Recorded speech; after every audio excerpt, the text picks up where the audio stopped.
What's up, everybody, and welcome to another Take a Peek episode where this week we are taking a peek at a little game called Kingdom Rush. With overwhelmingly positive reviews, this game is a nice little tower defense strategy game developed by Ironhide Game Studios. And right off the bat, if you guys like tower defense games, you're going to like Kingdom Rush. It is right up your alley. Now, I must admit, there is one complaint I have with this game. It is single player only, but that's a good complaint. We don't see enough single player games. So basically, it is your standard tower defense game. You go through the game and build towers and kill enemies. As far as your options go, you have sound effects and music. It does have the little starter thing in the beginning where you can decide your graphical options, and it does come with a windowed mode. So that is very nice. There's not a lot of graphical options to work with here, but generally speaking, it's good enough. It does what you would need it to do for a standard thing. Now, of course, there are credits, if you want to look at the credits if you're interested in those. But let's go ahead and get started with a brand new game. So, Kingdom Rush is pretty good about teaching you with what you want to do, and it comes in 3 different difficulty levels: casual, normal, and veteran. For the sake of demonstration, I'm just going to go with normal. However, if you are familiar with the tower defense genre and you find yourself to be fairly good at tower defense games, you might want to try it veteran to make sure you're not bored with the game. Similarly, if you're new to the genre or you just want to play casually, you want to play just for fun, I should say, then of course go with casual. Now, it says for beginners to strategy games. That's not necessarily true, because this game is more of a tower defense game than it is a strategy game. While there is definitely a strategy element to tower defense games, this is a tower defense game through and through. So let's go ahead and go to normal. And this is your world map. So you go through 4 main different areas. Kind of, you can see how they're divided here just in terms of what the environments look like. Now, of course, each main area has little sub-areas like forests or a city or a swamp over here, volcano.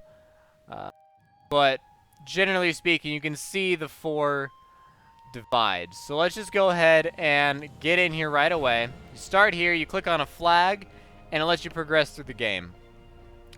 So it gives you a little bit of backstory here about what you're doing and where you're doing it. So in this case, we're in Southport, and we have to defend Southport from highwaymen and other roaming outlaws. So go straight to battle here. A brief objective and a brief instructions tutorials to the game. If you haven't played a tower defense game before, this is very helpful. If you have, it's just your basic tower defense game. You have tower slots you can build in. You can choose from 4 different towers. The enemies will approach from up here, and if you want to start the enemy wave, you need to click on this. They will come along this path, and if you don't kill them by the time they get to your 2 little flags over here, you lose 1 life. Now, your life is up here, and your coins up here, obviously. So with your health, each enemy that goes through is typically worth 1 point of health. Now, not always. Some are worth way more than that. But most small enemies, especially the enemies you're going to see here today, are going to be worth mostly just 1 health. There's also 7 total waves that we have to prepare ourselves against. So, with 265 gold, look at the costs here. We've got 125, 70, 70, and 100. Now, you get gold, you get more money by killing enemies. So you're going to want to make sure to build whatever it is that you want to build, and then come back later and do what you will. So in this case, I'm going to start with 2 barracks here. What the barracks do is they create these little infantrymen. And you can change their rally points with this little thing. Of course, sell the tower and then upgrade it later on. You'll get the ability to upgrade. You notice the barracks itself has health and attack. And these are actually the stats of the little soldiers that go with it. And you can click on a random soldier and they have a little name, little face to go with it. You can't actually tell them what to do. But you can see the respawn time is 10 seconds. So even if one of these little guys dies, that's okay. No problem. You just go ahead and spawn another one within 10 seconds. It'll do it automatically. So there's very little micromanagement in that respect. Then, of course, I can do a Dwarven Bombard, a Mage Tower, or an Archer Tower. Each of them are good for their own thing. So you see the attack values are different. So you see 4 to 6 damage with average attack speed, 9 to 17 damage with slow speed, or 8 to 15 with very slow speed. The Bombard is an AoE. It hits enemies in an area, so it can damage multiple enemies all at the same time. That's really good when you couple it with the barracks like this, because the barracks, the soldiers will hold up your enemies, and then the Bombard can pick them off. Although the Bombard itself is actually doesn't do a lot of damage for how slow it attacks, so you have to be careful when using the Bombard. The Mage Tower does magic damage, which is great against armored enemies, but unarmored enemies, it's obviously not as good against. Whereas that's the exact opposite for the Bombard and the Archer Tower, which have just straight normal attack, which is great against unarmored, but really sucks when it comes to armored enemies. So let's go ahead and build an Archer Tower right here. And the Archer Tower, you can see its little range, and it'll just go ahead and attack enemies as they come. 4 to 6, short with average speed. So let's go ahead and start the incoming wave, Goblins. This will tell you new enemy. So these Goblins are low health, average speed. When they're armored, when the enemy is armored, it'll tell you new enemy, and it'll have a little thing in there that says armored. So let's go ahead and call in the next wave of Goblins right now. Calling in the next wave gives you more money, but it also increases the difficulty. So do be careful when calling in the next wave, because you could accidentally overwhelm yourself. In this game, there are special powers. So in this case, reinforcements. You can summon troops to help you in the battlefield. Reinforcements are free. You can call them every 10 seconds. Your special powers are down here in the bottom left, 1 and 2. Number 2 just happens to be reinforcements. You can click on it, or you can push the number 2 buttons. Let's go and create another one of these barracks and rally them up here. So you can see these little guys are created. They're not very strong, and they don't last very long, but they can help absorb some more damage, and they can help deal a little bit more damage. So when you have a bunch of guys coming through like we have here, they will match themselves up 1-to-1. So you have to be very careful not to call too many guys, otherwise they'll just march right through your defenses, and there's nothing you can do to stop them. So this is the Orc. They have light armor and slow speed, so this is where what we have is not going to be as effective. This Orc, you can see his armor is low, and he costs 1 little heart there. So another tip here, armored enemies. Some enemies wear different levels of armor, protects them against physical attacks. They take less damage from marksmen, soldiers, and artillery. So if you really want to be effective, you need to make sure to put in mage towers to take care of those guys. And of course, with the barracks, it tells you that you can, in fact, change your rally location if you so choose. Not that I particularly feel the need, but they're there. So you see these guys are starting to walk right through because there's not enough soldiers here to stop the orcs from doing what they're doing, from being orc. There's another one just respawned there, one of our little guys. So they're going to keep marching through, and so you got to be very careful not to overwhelm yourself. Now we're on the last wave, and then unlocked Rain of Fire for us. Blast your enemies with fire from the skies. It's best saved for an emergency or a great opportunity since it has very long cooldown. So it's something you could definitely do at the beginning of a round. It is fairly effective at killing. Go and see that right there. It does not kill your own guys, but it basically wiped out that entire wave. If you saw that right there, it just demolished them. Now, it won't always just instantly kill your opponents. Not always. Usually it will, but you're going to have to make it stronger later. So, victory! Woo! Really easy. We are already, and it's the very first level. You kind of expect that. So you see we got 3 stars here. Stars are the currency of the game. There are 130 total stars that are available, as denoted up here. So 3 of 130. So if you go back in, obviously we can continue on the outskirts if we wanted to. Go and try and collect some more stars. You can see there's 3. These are based on your performance, not just beating it. So if you win flawlessly, you're going to get 3 stars. But the more lives you lose, the fewer stars you're going to end up getting. So you'd have to be careful going into that. However, you can go back to ones you've already beaten. Now, if you just do the same battle again, you're not going to get any more stars. But you can go to Heroic, and you can go to Iron. Both of these are special in that they give you 1 additional star for completing it, as well as, of course, the merit for beating it. And it is a little bit harder. Let's go ahead and go into Heroic here. You can see the challenge rules is the upgrades are level 1. So everything you do, no matter what, is just going to be level 1. There are no upgrades. And there also are no heroes. Now we'll talk about heroes here in a minute, after we get through the Heroic challenge here. So we're in here, we have 1 life, that's it. And we have 170 gold. So you see it's already harder. We have to be careful with what we do. So that works just great for us. We have some guys that can help defend, and then we have the archer that can help really work it. So I'll go ahead and put the peasants out there, the reinforcements. And then use this at the very beginning.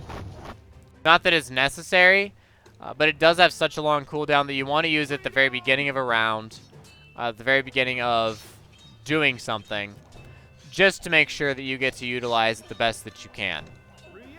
So every time you click this little button up here, if you notice, it takes a chunk off of your special abilities. So if you're having a hard time, if you're having a hard time and they're pushing through your defenses, sometimes it might be better to go ahead and click that next wave button, bring more enemies onto yourself, with the understanding that you'll be able to use your special abilities faster. Now, sometimes that's not a bright idea. Sometimes it actually makes the situation worse. But if you get to use your Firestorm that much faster, why not? It's not a bad thing to be able to use that a little bit faster. And swarm those guys. Get that in there. Mage tower back here. And you can see there's a lot of enemies here, so we got to be very careful. As they are now actually starting to pile through here. Can delay them, do some damage. It looks like our little guys will be able to kill off that orc. Very strong little orc there. Now, of course, the next wave is going to come by itself. You can see the little circles filling up. It's going to come no matter what we do. So it just comes down to how soon do we want to fight that wave, because it's going to happen one way or another. That's a fine place to put it. That going, there we go, off we go, and another archer tower back here. So creating several areas where you can catch some of the leakage. So we've got 3 guys here, we've got 3 guys here. It helps protect us if the enemies do start to leak through. Now, obviously, with the Firestorm, with the reinforcements, for the most part, we're going to be just fine. But it doesn't hurt to give yourself a little bit of a buffer and to make sure that if some guys do start to squeeze through, that you have some defenses back here that can really hold on to your enemies and make sure they don't get anywhere. Realistically, you shouldn't have to worry about that because your reinforcements should always be able to give yourself, at least early on, give yourself the balancing need that you need. So you see we got 1 star here, and that is because we completed Heroic. Now you see the banners change. There's a nice little wings behind there. Now, of course, we could go into Iron, but Iron is much, much more difficult. I'm not going to get into that right now. But now you can see we have the little Heroic badge, and we're up to 4 stars. Now, each one is worth 5 stars total. And you can use these stars on upgrades. There are 65 possible stars required to get every single upgrade. 65 stars, which means you have actually double the amount that you can possibly get with the available stars. In here, you can upgrade your towers, and you can upgrade your special abilities. So in this case, I am going to upgrade the barrack soldiers, and I'm going to upgrade them again with improved armor and improved health. And then I can increase the rally point range if I want. But what I'm going to do is I'm going to go well-fed. The farmers have additional health and deal more damage, making them that much stronger, that much more useful for us. So we already used all 4 of them. Now we can keep going through, and the higher up the upgrades you go, the better. So you can see it would be increased rally point and then more health. And then they have spiked armor, which means they deal damage to the enemies. And this also affects your reinforcements. By training your barracks so well, you're actually making your reinforcements stronger, even though your reinforcements are not barracks troops. Similarly, while the salvage is not necessarily great, going up through the tier, marksmen have have a chance of dealing double damage on their attacks, or the fact that they have increased range. These are definitely worth picking up, even if though the first one's really not great. That they return 90% of the value insult. That's good, but hopefully you won't have to be selling towers too often. Now, of course, you can undo, but once you click done, you're done. It's gone. Now you can reset. You get all your stars back. You want to do it like something else, which is nice. That game is a little bit easier when in that sense when it does that, but at the same time, it's not great because it does mean that your changes are not permanent, and that it's good and it's bad. Personally, I don't like that feature, but I know that the point of the game is to have fun and to enjoy it, and the reset button definitely allows you to do that. It also allows you to take different build orders and take the game in different ways in the future. So if you're getting really stuck because you accidentally upgraded, or you upgraded your cannon towers, but you realize you don't want cannon towers, they don't do you any good, or you upgraded archers and you don't want the archers, you can reset and then use the points somewhere else, which that is nice if you want to do some experimentation. But generally speaking, you don't see this feature in games.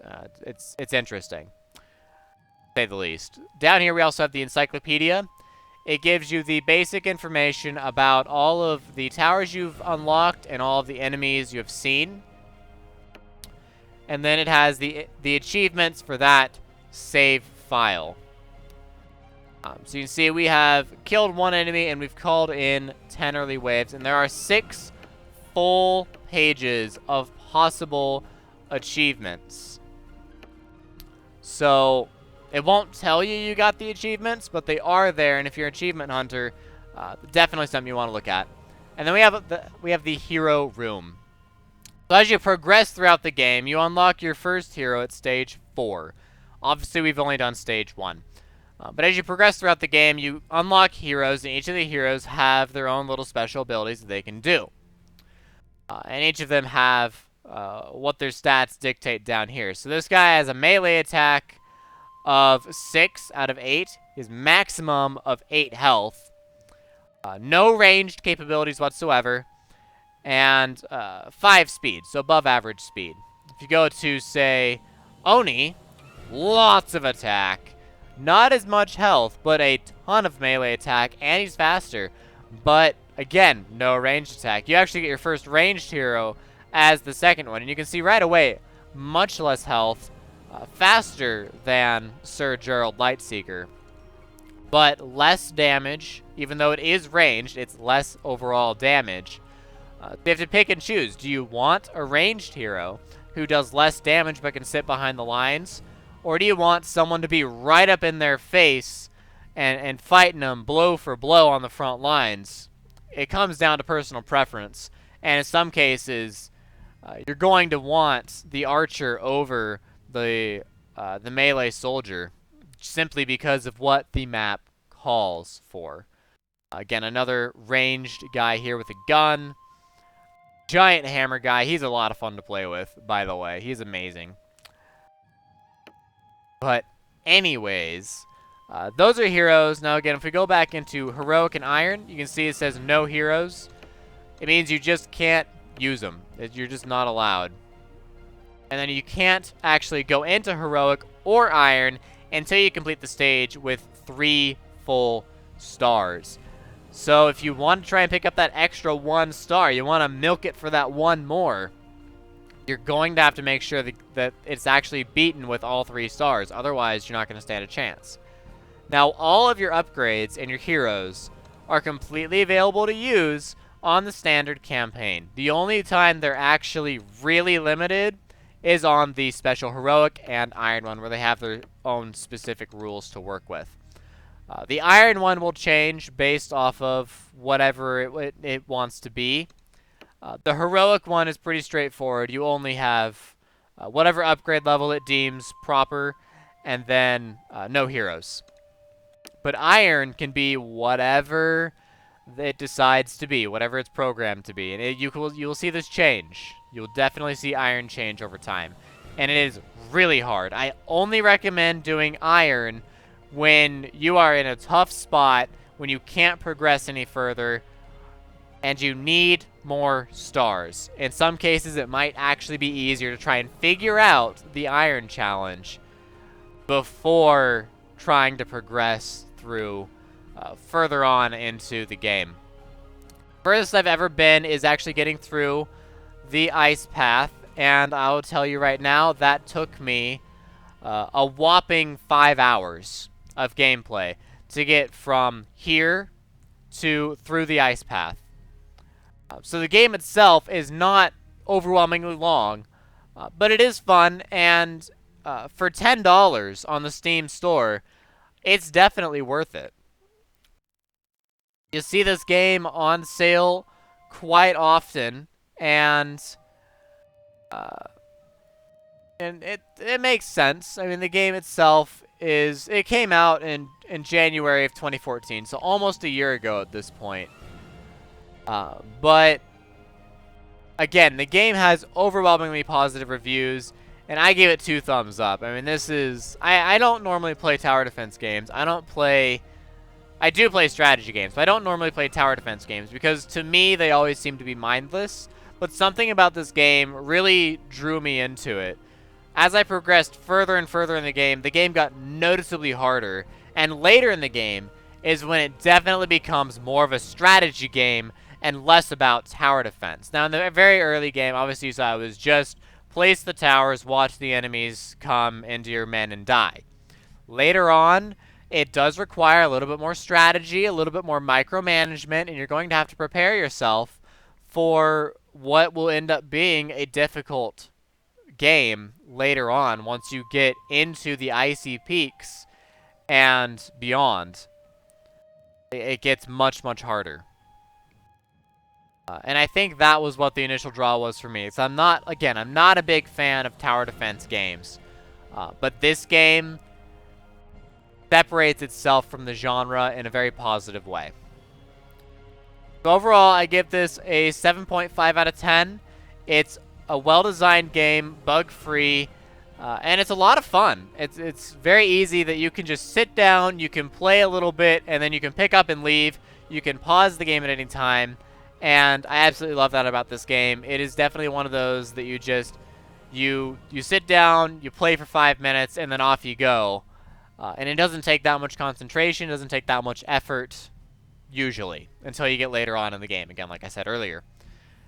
One last thing, if you're worried about picking your difficulty at the very beginning of the game, if you're worried about going too hard or too easy, you can always go up here to the options and change your difficulty. You go to casual or hard, and it'll just change the difficulty on the spot for you. So don't be afraid about going into the game with a little bit too much. This scene it's kind of comical, the art in this background here. When you get later on in the game, this is exactly what it feels like. It's just like, oh my god, what is happening right now? This is insane. There's so much going on. It really does feel like the chaos in this picture. And it's a lot of fun. And I do recommend the game. If you like tower defense games, if you like strategy games, or if you just want to play a game that has fun, again, it's $10 on the Steam store. It's not much out of your pocket. It's not going to burn a hole in your wallet. And if you're really worried about it, always wait for the Steam sales. And in particular, we are coming up on Christmas here soon and Black Friday. I guarantee you'll be able to find this game on sale really cheap because of the sales that will be going on. So do check it out if you get the opportunity to. I do recommend the game. If you pick it up for $2, then pick it up for $2. If you pick it up for the full price of $10, I feel like you'll still get your money out of it. I know I did. So that's going to be it for this episode, guys. Like I said, 7.5 out of 10. It's a fun game. So as always, thank you for watching, and I will see you next time on another Take a Peek episode. DFTBA, and thanks for watching.